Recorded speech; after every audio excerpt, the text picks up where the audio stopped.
¿Qué tal? Buenas noches. Comienza un nuevo programa de cuestiones y contrapuntos. En una semana, donde se terminaron las restricciones que habían comenzado el sábado 22, precisamente el domingo 30, hasta el domingo 30. Y volvimos otra vez a la presencialidad en las escuelas.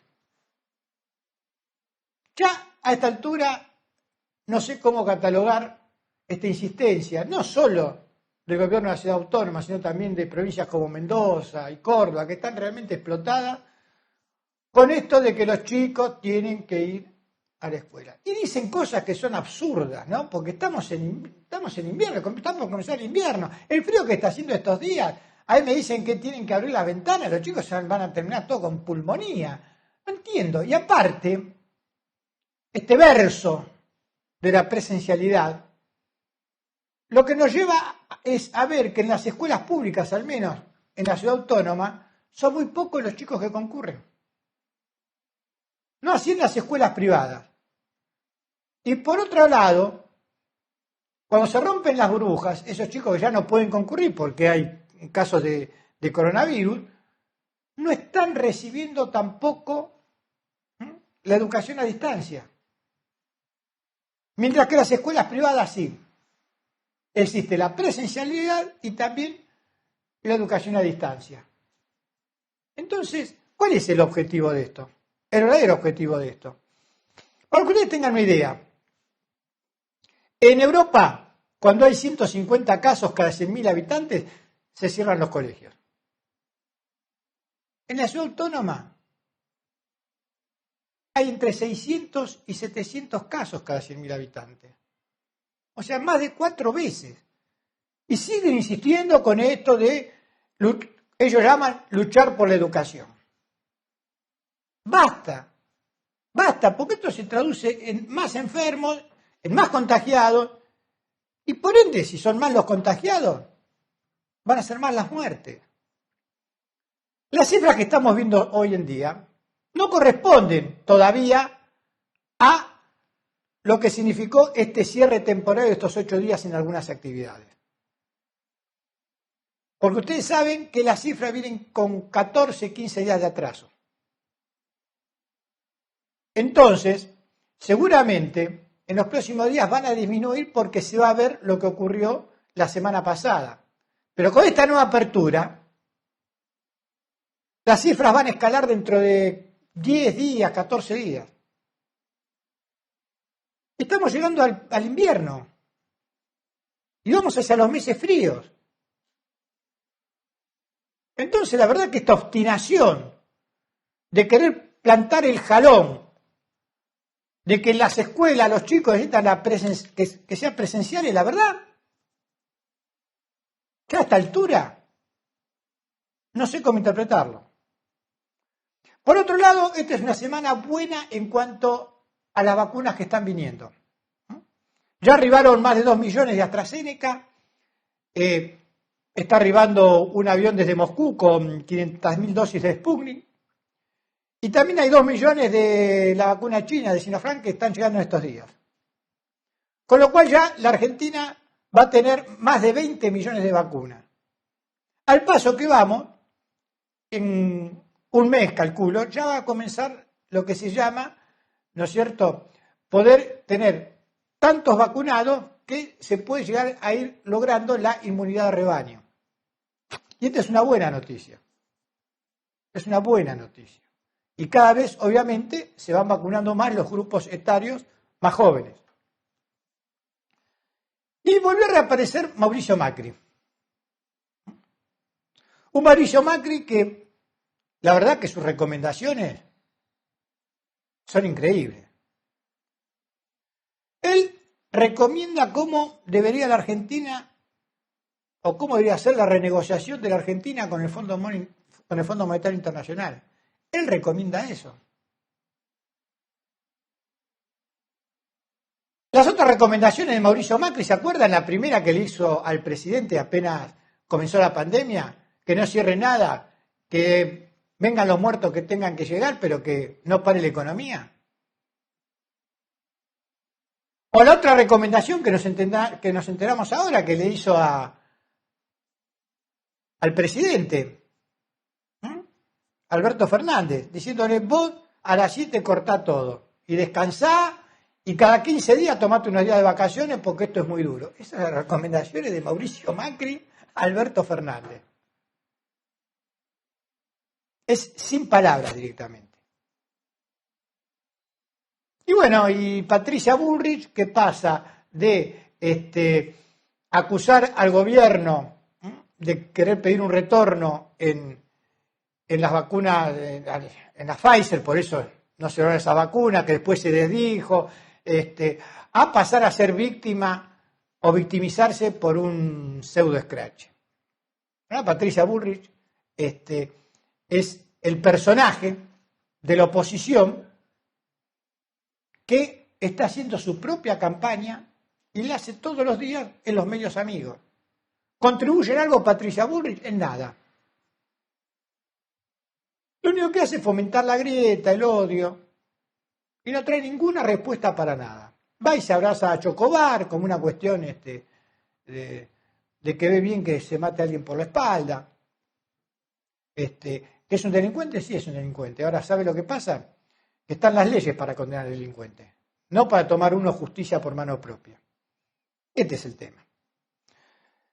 Y mientras tanto, bueno, continuamos pasando por esta etapa en lo que único que nos queda, por no sé si recomendar a esta altura, es que nos cuidemos, porque las vacunas están viniendo, tratemos de pasar lo mejor posible. Uno se puede recuperar de muchas cosas, salvo de la muerte. Y después discutamos todo lo que haya que discutir. Nos vamos a un corte y continuamos con más cuestiones y contrapuntos.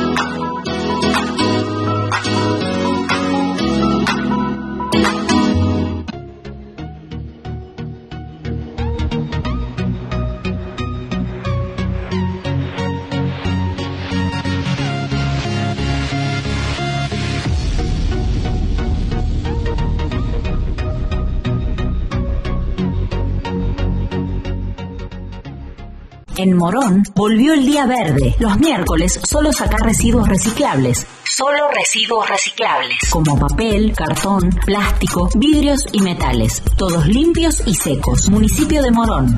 Corazón del Oeste. Te presentamos Doctor Osdepim, un servicio de nuestra obra social, por el cual podés comunicarte con un médico a través de videollamadas las 24 horas del día, los 7 días a la semana. Baja la aplicación y sumate a la telemedicina a través de tu consulta médica online, sin salir de tu casa. Osdepim, te estamos cuidando.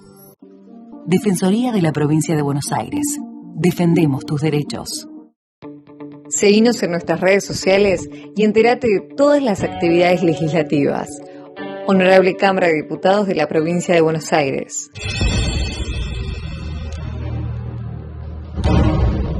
Y continuamos aquí en Cuestiones y Contrapuntos y estamos con el embajador de Argentina en la Organización de los Estados Americanos, Carlos Raimundi. Primero, bueno, gracias por tu tiempo y después es un placer hablar contigo. Hace rato que no lo hacemos. ¿Cómo te va, Carlos? ¿Cómo andás? Sí, muy bien, un gusto de reencontrarnos, encantado. Bueno, por ahí es una mirada sesgada la que uno tiene, ¿no? Pero a mí cuando me hablan del Fondo Monetario Internacional me hace cosquillas. Y cuando me hablan de la OEA también.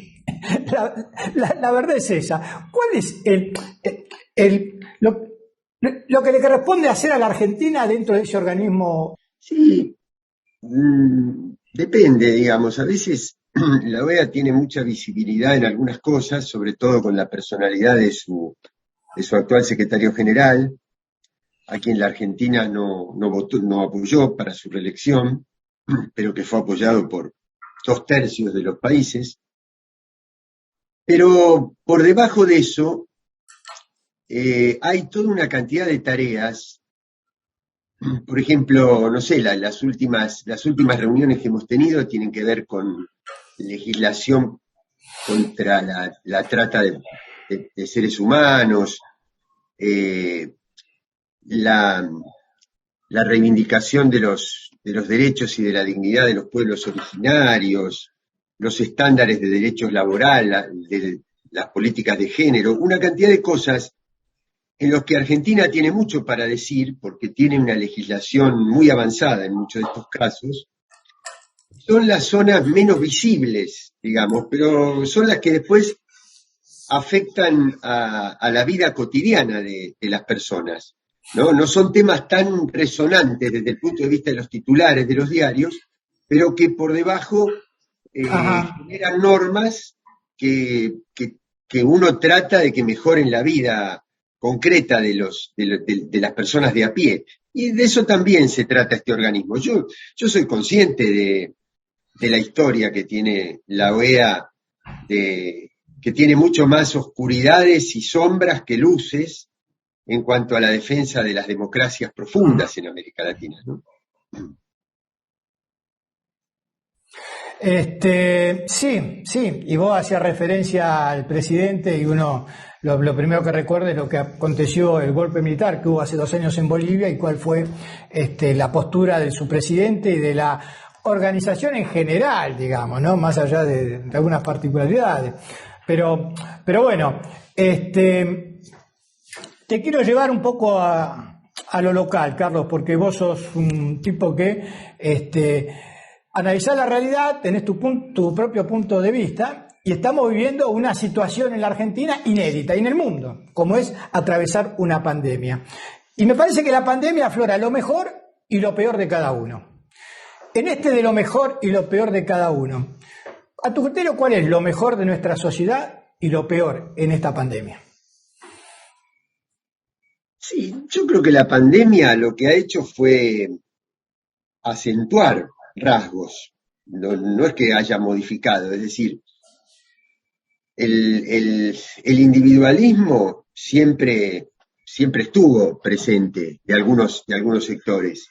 Eso de pensar más en salvarse uno individualmente que en un camino colectivo, eso estuvo siempre. La pandemia lo que hace es ponerlo más en evidencia, más al rojo vivo. Y además porque estamos en todo el mundo, no en la Argentina únicamente, frente a una tendencia de algunos sectores que manejan muy bien algunas redes de comunicación y demás, de expandir esta filosofía del individualismo, ¿no? Es decir, tú puedes, es decir, está todo en tus manos, ¿no? Si no lo logras es por tu culpa, no es porque no has podido. Entonces, claro, vos fíjate qué paradoja, ¿no? Vos le proponés como método de vida, como forma de convivencia a una persona, a una familia, la salvación individual, ¿no? Y el resultado de eso es, si sos pobre es porque querés o porque no sabes cómo. Pero el problema es que después vos le decís eso a una persona, a un chico, un jovencito, una jovencita que ha nacido en una familia muy humilde y se da cuenta que no tiene todas las herramientas, no puede acceder porque no tiene conectividad, porque no tiene relaciones, porque no. Entonces pasa de la promesa de felicidad absoluta a la frustración. Es decir, si no pudiste es porque sos un torpe, porque sos un estúpido. Y se deslinda completamente el papel de la política. Ahí la política, las políticas públicas, los estímulos a que la gente pueda progresar, a que haya más trabajo, todo eso no vale. Lo único que vale es tu situación individual. Y lo otro es esta apelación a la libertad como exclusiva, una especie de una connotación negativa de la libertad. Es decir, la libertad es no tener restricciones. Entonces, salgamos a tomar cerveza. Vos sabés que la alcalde de Madrid ganó creando una subjetividad política de la convocatoria a que los madrileños tienen que tener toda la libertad para tomar cerveza. Eso se convirtió en una oferta política. Ahora, lo que es cierto es que a nosotros nos resulta, explicar eso es un paso nada más, es convocarte a la felicidad, superficialmente. Claro, nosotros necesitamos 2, 3 pasos para explicar que hay que cuidarse, que si uno no se cuida, vos podés salir a tomar cerveza mañana, pero te contagiaste y mañana no podés salir ni vos, ni la persona que contagiaste, ni la camarera del negocio que te atendió.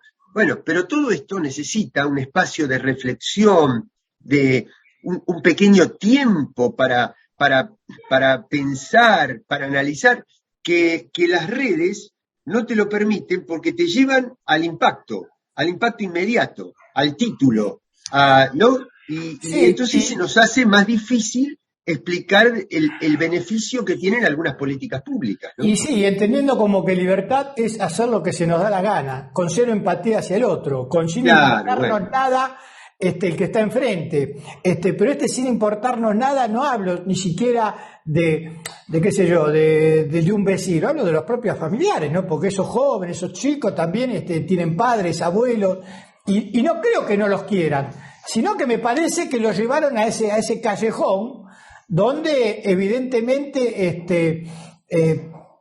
ellos mismos causan a veces y lamentablemente la propia destrucción de su familia. Bueno, es que lamentablemente estas maneras de interpretar el mundo, de crearse paradigmas éticos y lógicos para interpretar el mundo, ha penetrado también en las familias. Ahora, imagínate, ¿vos crees que a mí no me resultaría mucho más atractivo, a mí, a mis hijos, a mis hijas, no les resultaría mucho más atractivo salir con libertad absoluta? Desde luego. Bueno, pero hay que tener en cuenta todas estas cosas, ¿no? Así es. Una América Latina, por otro lado, y para terminar, y te hago la última pregunta, ¿no? En tu rol de embajador argentino en relación de Estados Americanos, esta es una América Latina en disputa. No es la América Latina de los 90, donde, se caía el muro de Berlín, había una historia única. No es la del 2000, ¿no? Con gobiernos populares, populismos para algunos, pero digamos donde podía poner un trabajador metalúrgico, un indígena, una mujer, un general revolucionario, en fin. Hoy vemos estas idas y vueltas dentro de América Latina y avances y retrocesos según la mirada que tenga cada uno, lo que hace que es un territorio en disputa. Sí. De todas maneras, la tendencia general es a que los pueblos se cansan de las recetas de ajuste tremendo, ¿no? Y estallan, y resisten, y se movilizan, y salen a la calle, y después lo que hay que ver es si son capaces de organizarse políticamente, porque tampoco se puede vivir en la calle. Hay una etapa de resistencia popular y de movilización, pero si eso después no se convierte en organización política, social, en crear una estructura y disputar para reconquistar la conducción del Estado, cae en un estado de conflicto que después no conviene, porque hay que mirar alrededor, en otras zonas del mundo que están en conflicto permanente, y eso tampoco beneficia a los pueblos. Los pueblos tienen una etapa de movilización y una etapa de organización, que es lo que en Argentina, aún con nuestras deficiencias, con nuestras insuficiencias, que siempre las vamos a tener, logramos de alguna manera manejarnos. Y es lo que estaría bueno para volver a estabilizar la situación de los países que están más convulsionados en América Latina, es decir, pasar de ese estado de movilización a un estado de organización. Carlos, gracias por tu tiempo. No, al contrario, un abrazo grande. Abrazo grande. Bueno, y pasó por las cámaras de Cuestiones y Contrapunto el embajador argentino en la Organización de los Estados Americanos, Carlos Raimondi. Nos vamos a un corte y continuamos con el programa.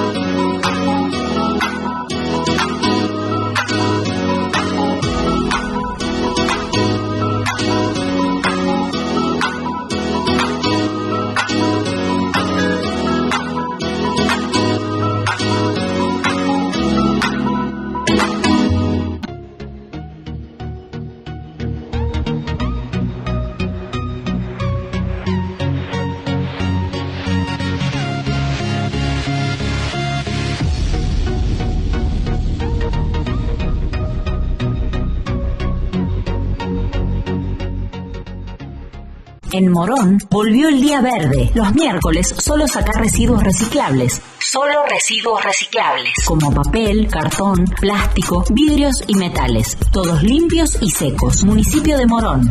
Corazón del Oeste. Sumate a la telemedicina a través de tu consulta médica online. OSDEPIM, te estamos cuidando. Defensoría de la Provincia de Buenos Aires. Defendemos tus derechos. El compromiso sigue siendo el mismo que el primer día. Cuidarte. Por eso pusimos en funcionamiento el nuevo centro de vacunación del kilómetro 46. Porque creemos que la salud es un derecho y una prioridad.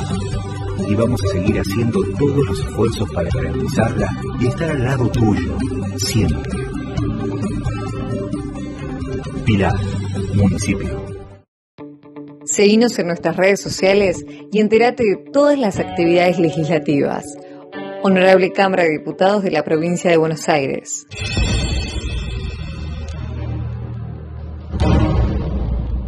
Y continuamos aquí en Cuestiones y Contrapunto y nos vamos a nuestra habitual recorrida por el conurbano bonaerense. En la provincia de Buenos Aires se terminó de vacunar a todos los geriátricos.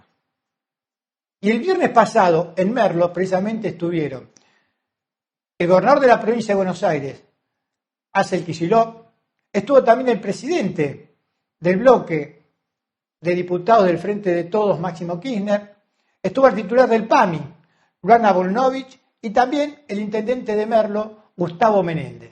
Esta es la nota.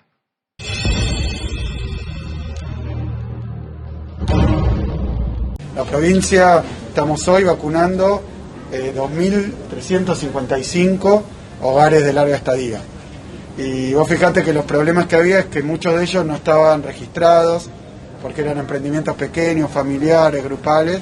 Y entonces teníamos el desafío, porque había un riesgo inmenso, inminente, de que el virus entrara, un segmento de la sociedad realmente muy expuesto y de mucho riesgo. Entonces nos propusimos iniciar un camino para primero registrarlos a todos al comienzo de la pandemia y después, junto con el PAMI, con el trabajo que han hecho, poder vacunar absolutamente a todos los hogares de larga estadía de la provincia de Buenos Aires, en todos los rincones de la provincia. Tener protegidos a aquellos que son más vulnerables nos da una inmensa tranquilidad. Generalmente una sociedad del descarte y una economía del descarte hacia sus adultos mayores, es como que se los dejó arrumbados y realmente que en la última etapa de su vida han sido el sujeto principal que había que cuidar y vacunar, porque son la población de riesgo que afecta a esta pandemia. Habla a las claras que en Argentina no se descarta a nadie más allá de la edad que tenga, y el laburo que se ha hecho es inmenso.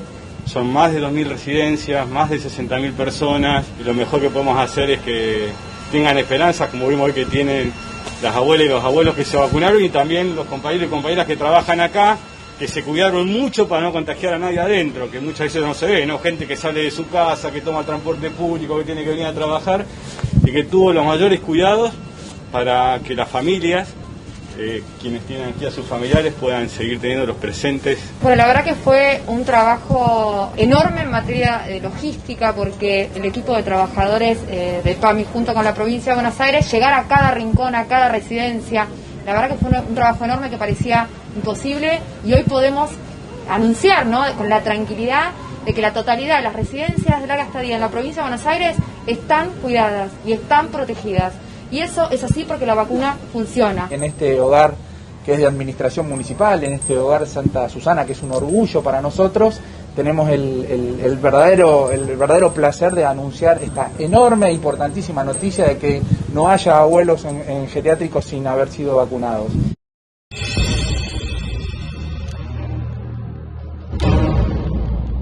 Y de las palabras del intendente de Merlo, Gustavo Menéndez, nos vamos ahora al municipio de Pilar, donde se incorporaron 3 centros móviles de testeo.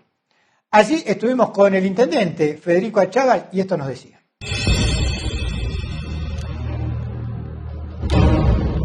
Dentro del marco del sistema que hemos diagramado para lo que tiene que ver con la atención médica en COVID, lo que vimos era que era necesario descentralizar lo que tiene que ver con el hisopado, por eso incorporamos 3 unidades móviles, una para Manuel Alberti, una para Lago Marcino y una para lo que es Pilar Sur, que se suman a los centros de hisopado que ya teníamos funcionando en el distrito para seguir acercando soluciones y para seguir acercándole la salud a la gente. Para nosotros desde el primer día fue muy importante trabajar en la prevención y en la detección temprana de los casos, lo que nos permite es trabajar sobre los vínculos estrechos y aislar rápidamente la circulación del virus. Por eso la incorporación de estos 3 centros móviles en las distintas localidades justamente lo que busca es seguir trabajando para que el sistema de salud dé una pronta respuesta, una respuesta cercana, con un estado presente que frente a la incertidumbre que pueda llegar a tener una persona por tener síntomas o por tener contacto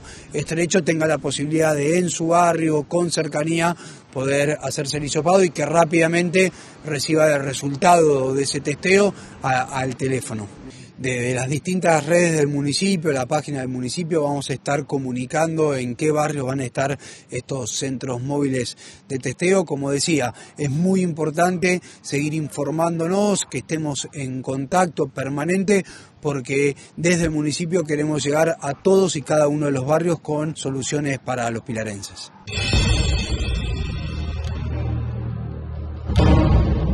Y ahora de Pilar nos vamos a la nota que le realizamos al presidente del Consejo Deliberante de 3 de febrero, Juan Carlos Berg.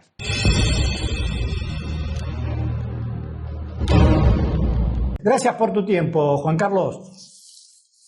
Gracias a todos y a la audiencia, a ustedes.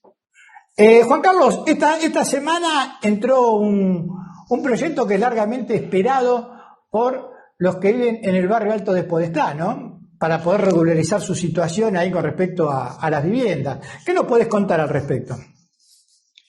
Sí, hoy acaba de entrar hace un ratito, le hemos dado entrada oficialmente al cuerpo, el Consejo Deliberante. El proyecto tiene una pequeña adenda, unos pequeños cambios respecto al que habíamos votado el año pasado y que faltaba que el Ejército también lo aceptara. Entonces se cambiaron las condiciones de los precios de las tierras y se cambiaron las condiciones de la forma de pago. Y el proyecto consiste en que esas tierras que pertenecen al Ejército Nacional pasan ahora al ámbito del municipio de 3 de febrero y con eso nosotros vamos a armar todo el plan para poder regularizar la situación de todas estas viviendas que efectivamente tienen que levantar su hipoteca. El martes que viene igual vamos a hacer una presentación acá entre la gente de AVE y la gente del Ejecutivo, porque el proyecto entra en comisión. Y nuestra pretensión es aprobarlo el día de la próxima sesión, que sería el 11, y a partir de ahí empezar a trabajar. Esto va a llevar un tiempo, pero sí, es un proyecto muy, muy esperado por la comunidad de Altos de Podestá. Y este es un caso interesantísimo de cuando estas cuestiones políticas de la grieta se dejan de lado y se trabaja junto, se puede avanzar. Este era un proyecto muy controvertido, muy difícil de solución. ¿Y cómo se solucionó? Trabajando juntos, oposición y oficialismo. Ha hecho un gran trabajo Juan de Bandi, entonces así... Cada vez es el presidente del AVE, ¿no? Es el presidente. Está bien, es el presidente, está bien. Sí, pero en vez de poner palos en la rueda, apoyó. Así que eso es bueno. Yo creo que tendría que ser el ejemplo para los gobiernos provinciales y nacionales. La forma en que estamos trabajando. O sea, lo que vos estás diciendo es lo que tendría que ser la cuestión habitual, porque la gente eligió a algunos ocupar determinados lugares a nivel nacional, provincial o municipal, y es para que se encargue precisamente de solucionar los problemas de la gente. O sea que esto que suena raro tendría que ser lo habitual, pero lamentablemente a veces nos dejamos llevar por las distintas miradas, que está bien que existan distintas miradas, está bien que cada uno tenga ideología, pero digamos, lo que no puede hacer ideología es no permitirnos precisamente ese trabajo en conjunto para beneficiar, en este caso, a los habitantes del barrio de Alto de Podestá. Así es. Y me gustaría que esto sea un ejemplo para que, porque si no, yo al país, sin un acuerdo político, sin un acuerdo de política de Estado, no le veo futuro. Tenemos que trabajar e insistir en que tiene que haber políticas consensuadas de una vez por todas. Cuando vos hablás de lograr algunas cuestiones en común, se me hace muy difícil hoy en día lograr esas cuestiones en común cuando observo, ¿no es cierto?, que la presidenta del PRO, por ejemplo, es una máquina de tirar, es una francotiradora total, y le molesta a todos. Si es A, porque es A, y si hace B, porque hace B. Digamos, entonces es muy difícil lograr sentarnos a una mesa cuando te tiran con munición gruesa y permanentemente todos los días. Bueno, obviamente tenemos que apartar de estos acuerdos, digamos, macro, es aparte de la política, de la gestión política diaria. Gestión política diaria, la lucha por el poder diario, es una cosa. Justamente lo que estoy tratando de decir es, apartemos de esta lucha ciertos aspectos que tenemos que consensuar para siempre. Y después, obviamente, dentro de la política, te imaginás. Pero vale cualquier cosa, la pregunta del millón. Hablando de la presidenta del PRO, hay algo mucho más grave. Vos estás hablando de la presidenta del PRO, que en definitiva es la representante de un partido, ni siquiera de la coalición, sino de solamente un partido. Estoy hablando más grave todavía, es las cosas que dice el presidente de la nación o el gobernador. Pará. Tenés al presidente de la nación y al gobernador de la provincia de Buenos Aires, nada menos que tienen una responsabilidad institucional, ni hablar el presidente, que lo escuchás hablar y parece que estuvieran en la barricada, ¿viste? El otro día, justamente, hablando de altos de podestad, que tuvimos un acto y había 4 ministros nacionales, las cosas que nos han dicho en la cara, que rayaban ya la mala educación, ¿viste? Y entonces, digamos, si vamos a poner la gestión política diaria en este tema, no, yo lo que estoy tratando es apartar. Pongamos cosas importantísimas. No te digo, vamos a cambiar la Constitución, pero pongamos cosas que podemos estar de acuerdo. Y ya está, eso lo apartamos. Y después la política, bueno, chicanas. No, está bien, pero aparte tiene que ver, digamos. Pegan por nuestra presidenta del PRO. ¿Viste? Y bueno, tuvo la enseñanza peronista, de ahí nació. Tiene los modos. Se compró todo. Ahí aprendió. Se compró todos los boletos, se los compra continuamente. Ahora, ¿representa al PRO? Tiene los modos, aprendió de chiquita. Ahí. La pregunta, ¿lo representa a ustedes? Bueno, si es la presidenta, obviamente nos representa. Como vos dijiste, te representa una ex-peronista. La verdad que Patricia Bullrich ha pasado por tantos lados. O como diría por ahí, general. Viste, ¿no? La madurez trae sabiduría. Son todos. Claro, viste, pero la madurez trae sabiduría, viste. Bueno, sí, en algunos casos, en otros no. En otros, lamentablemente, trae vejez y achaque nada más, y en algunos sabiduría, sí. Bueno, porque creo que manejó la cuarentena en forma paupérrima, porque tuvo cuarentena cuando no debía tenerla y ahora que se necesita, la población no le hace caso, porque los cansó. Entonces ahí cometió un error tremendo.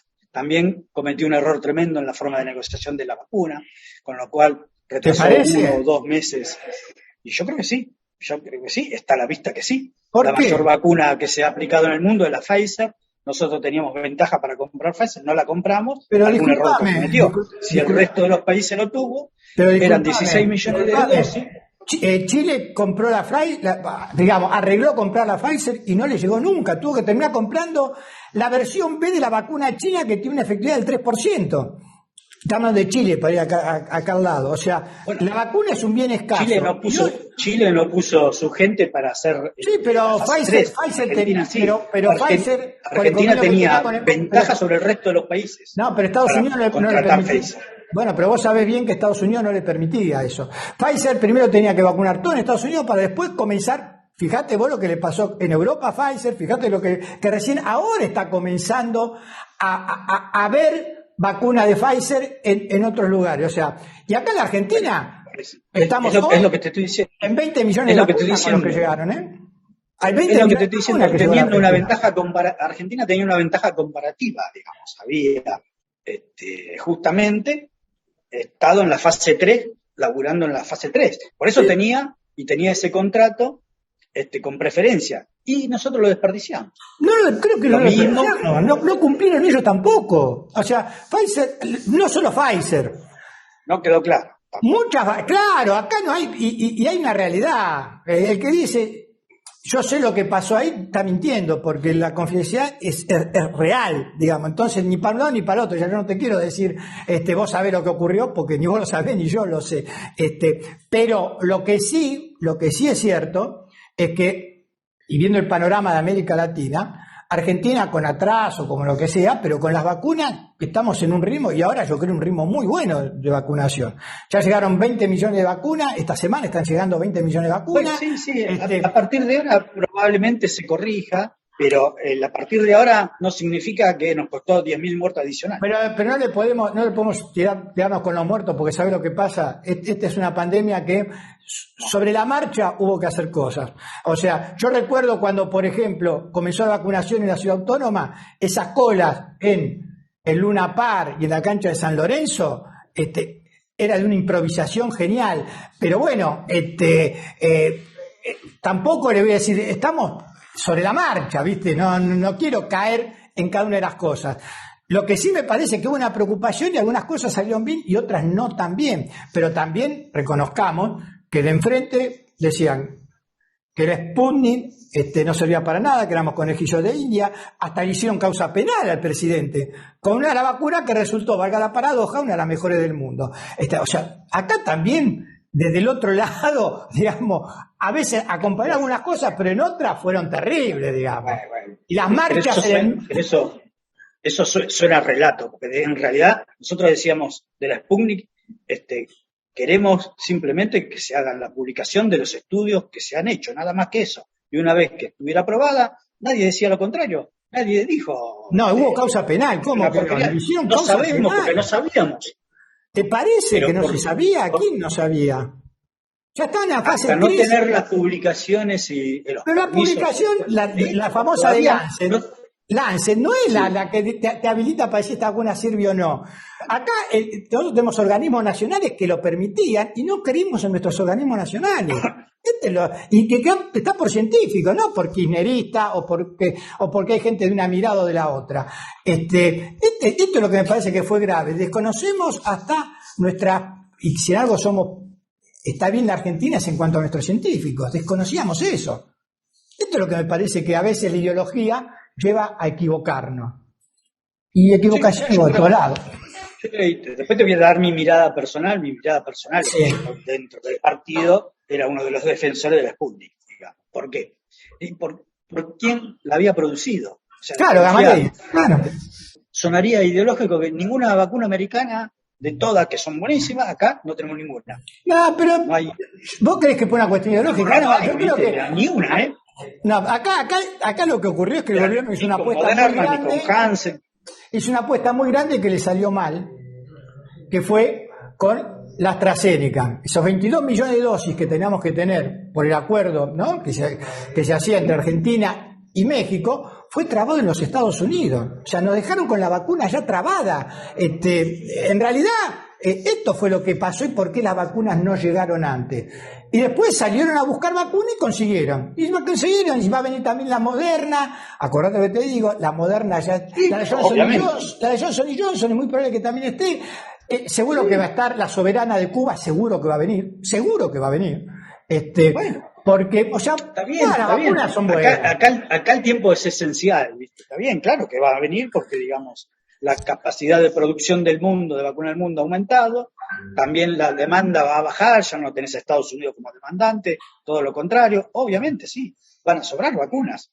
De acá, en este semestre que viene, ¿viste? Van a sobrar vacunas. Yo achaco que no se maneja. Por lo menos lo que decís vos está perfecto. Asumamos decir, la verdad, no lo manejamos tan eficientemente. Listo, eso solo.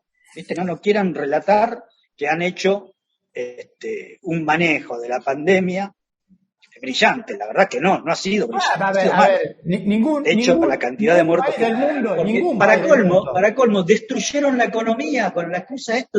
Para colmo. Ya venía destruido por Mauricio. Destruyeron la economía.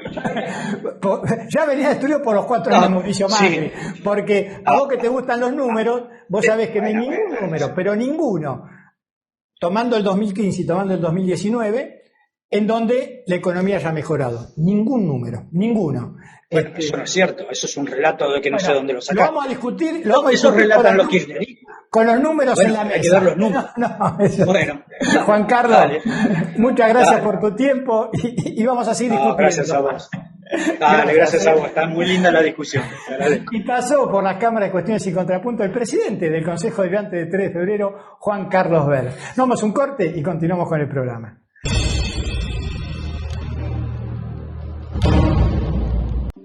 Defensoría de la Provincia de Buenos Aires. Defendemos tus derechos. El compromiso sigue siendo el mismo que el primer día. Cuidarte. Por eso pusimos en funcionamiento el nuevo centro de vacunación del kilómetro 46. Porque creemos que la salud es un derecho y una prioridad. Y vamos a seguir haciendo todos los esfuerzos para garantizarla y estar al lado tuyo, siempre. Pilar, municipio.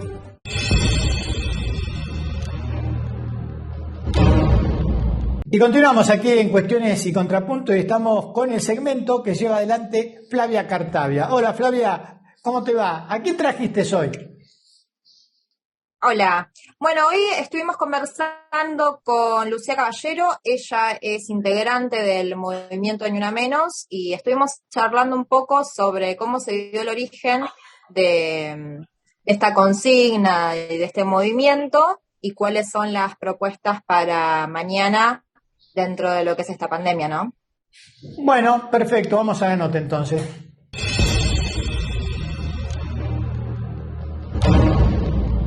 Muchas gracias por tu tiempo, Lucía. Muchas gracias por la invitación, Flavia. Bueno, contanos un poco, ¿cómo es que empezó a surgir este movimiento llamado Ni Una Menos en Argentina? Bueno, siempre para explicar, ¿no? el origen o la gestación del movimiento Ni Una Menos, una tiene que ser de alguna manera injusta y poner un hito en una fecha, pero claramente digamos que fue una fecha en la que un movimiento que se estaba tejiendo en miles de instancias y de otras instancias del movimiento feminista explotó ese día, ¿no? Que fue el 3 de junio de 2015. El primer antecedente que tiene Ni Una Menos es un encuentro entre diferentes compañeras y personas de la literatura, del arte en la Biblioteca Nacional, donde surge por primera vez la consigna Ni Una Menos y donde se hicieron lecturas para justamente empezar a visibilizar esta situación que se estaba como volviendo intolerable del aumento de la violencia machista, de los femicidios. Ese hashtag, después de esa reunión en la Biblioteca Nacional, se empezó a viralizar y se produjo a partir de las redes, ¿no? De la circulación en las redes, una movilización espontánea en el Congreso el 3 de junio de 2015.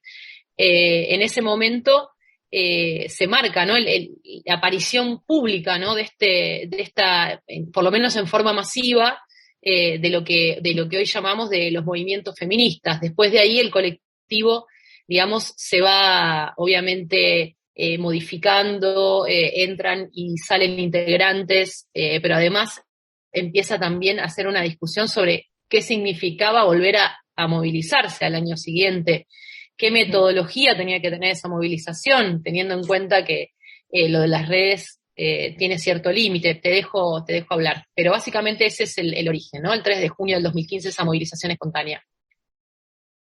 Bueno, en principio la movilización entonces surge en contra de las violencias machistas, en contra de los femicidios. ¿Y qué pasa que después se termina mencionando a la deuda externa, por ejemplo, los ajustes económicos?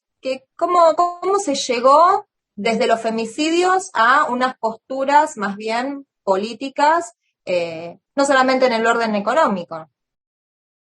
Bueno, creo que es una gran pregunta, porque todo esto además se hace a una escala de masas, ¿no? No es que un grupo de personas empezó hablando de los femicidios y terminó hablando de otros, sino que esto pasó en un fenómeno masivo. Yo creo que ahí tiene mucho que ver, digamos que en el 2015 está la primera movilización, como decía recién, contra la violencia machista y el aumento de los femicidios, y creo que tiene que ver con haber utilizado la idea del paro, ¿no? Eso me parece importante. Cuando en el octubre del 2016, después del femicidio de Lucía Pérez y de la represión que habíamos sufrido en el Encuentro Nacional de Mujeres, decidimos llamar a una huelga, a la primera huelga de mujeres en Argentina. En ese momento llamó de mujeres, ahora le llamamos Paro Internacional Feminista, ¿no? Y convocamos a organizarlo, y en un lugar que no es un lugar casual, sino que es la Central de Trabajadores y Trabajadoras de la Economía Popular, en el barrio de Constitución, ¿no? Marcando también un eje de, creo que ahí se empezó a pensar justamente cuáles son los factores económicos, laborales, políticos, que están entramados, que intensifican, que están imbricados con la violencia machista. Haber utilizado la herramienta del paro, que es una herramienta tradicionalmente asociada a los sindicatos, al movimiento obrero, nos hizo de alguna manera reinventar esa herramienta. Es decir, pensar de qué manera está relacionada la violencia machista con la explotación laboral, con la precarización laboral, con el endeudamiento. Creo que eso es un primer hito, ¿no? En esas asambleas también se da una composición muy interesante entre movimientos feministas y también compañeras que venían, ¿no?, de la lucha sindical, de la lucha contra la precarización, ¿no? Entonces empieza a haber como una especie de lenguaje común entre el feminismo y el sindicalismo. Y después creo que se va dando un proceso donde en la narración de en estas instancias organizativas, donde aparece la pregunta, ¿no?, de cuáles son las violencias que intensifican la violencia machista, donde aparece la violencia económica, se empieza a hablar muy fuerte del endeudamiento, ¿no? Estamos hablando de que el feminismo tiene su punto, digamos, de auge masivo en el momento de la toma irresponsable de deuda del gobierno de Macri, tanto con acreedores privados como con el Fondo Monetario Internacional, y nosotros empezamos a denunciar claramente cómo ese programa económico acordado con el FMI tenía un impacto diferencial en la vida de las mujeres, ¿no?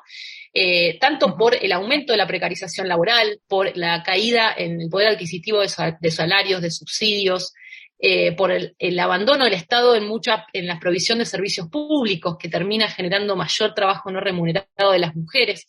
Entonces empezamos a hacer toda una narración de cómo el endeudamiento está directamente relacionado con la falta de posibilidad para salir de las violencias machistas.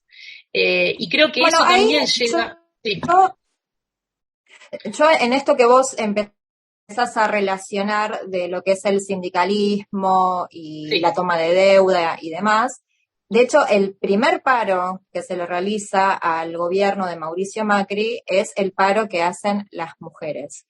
Y me acuerdo que el día anterior había habido una movilización por parte de la CGT donde iban a definir a ver si iban a un paro o no, donde resultaron que no, y bueno, terminó en un acto de movilización con bastante violencia, ¿no? Aunque esa violencia fue reprimida, como si fue reprimida la marcha siguiente de las mujeres que deciden hacer este primer paro. ¿Por qué crees que la CGT en ese momento, o los trabajadores congregados allí, decidieron no ir al paro?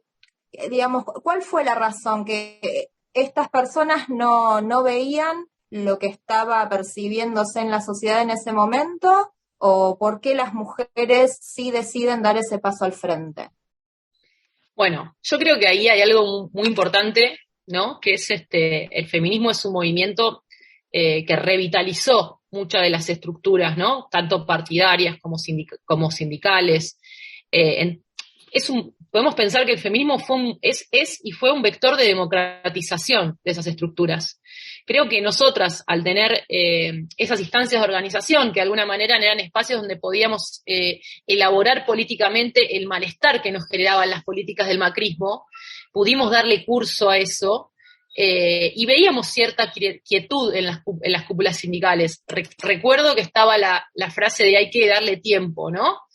Y bueno, nosotras lo que decíamos era no podemos más, porque esa idea de darle tiempo, bueno, ¿el tiempo de quién? ¿no? Porque si tenés hay compañeras que no estaban pudiendo llegar a fin de mes, bueno, muchas situaciones que ya las conocemos, pero digo, ese darle tiempo me parece que iba totalmente en contra de la sensación que teníamos nosotras de no damos más.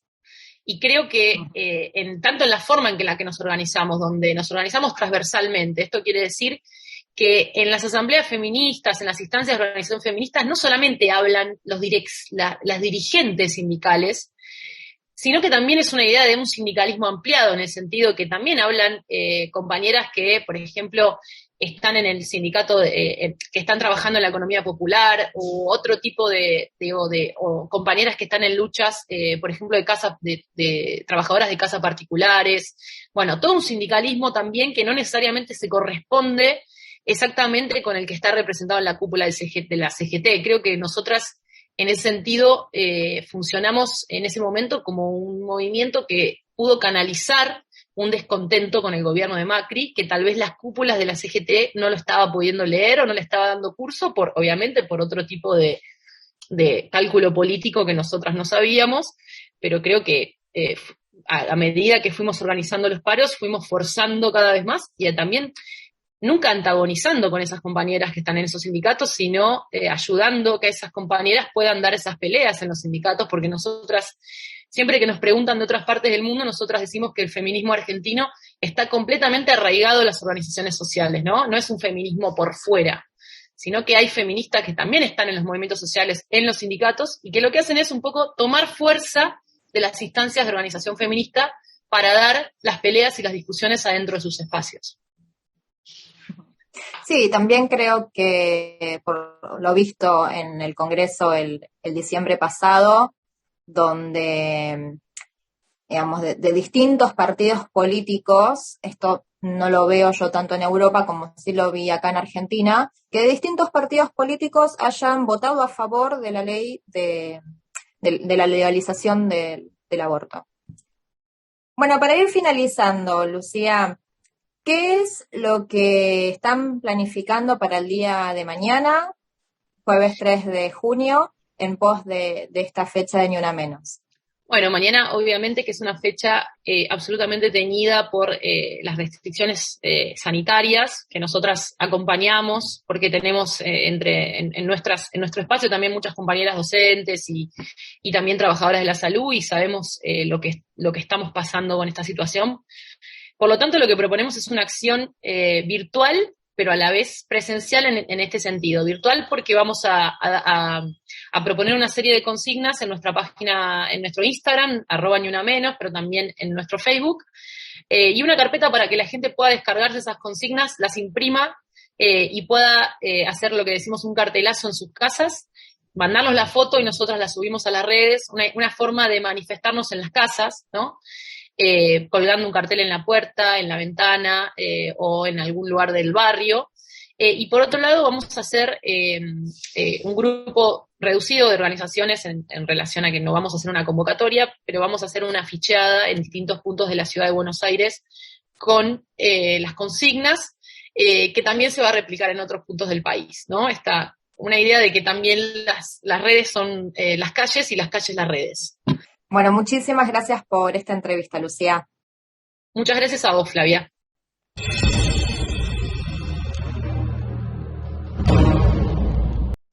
Bueno, interesante lo que decía Lucía Caballero, sobre todo en que la violencia machista no tiene que ver solo con una cuestión física, sino que también tiene que ver con una cuestión económica, y que el feminismo en nuestro país revitalizó algunas estructuras políticas y sindicales.